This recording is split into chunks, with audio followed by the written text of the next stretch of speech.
Hello everyone and welcome back to our YouTube channel. In this video, I'm going to show you how to fix Sush app not working. First, we'll start with something very simple, yet powerful. So over the time, apps store temporary files to load faster, but sometimes those files get corrupted and the app starts acting weird. To resolve this issue, we will first head over to our device settings. From here, scroll down and tap on General.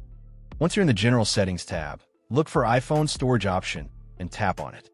Over here, you can either search for the app or you can scroll down and look for it.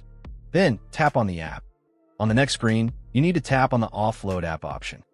A confirmation pop-up will come up. Now tap on the Offload app option here.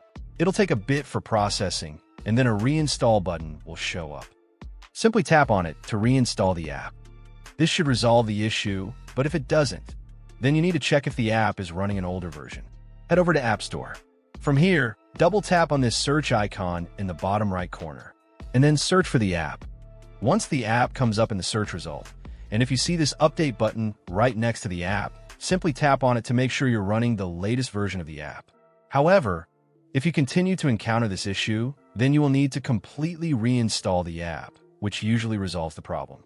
Head over to this screen the way we did before, and over here, tap on the Delete App option here to uninstall the app from your device.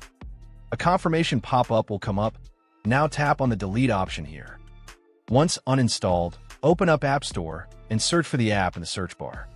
After the app comes up in the search result, simply click on this cloud icon to install it back onto your device. Hopefully, this resolves the issue. If it does, consider sending a super thanks to support our channel. And also don't forget to hit the subscribe button. We'll see you in the next video.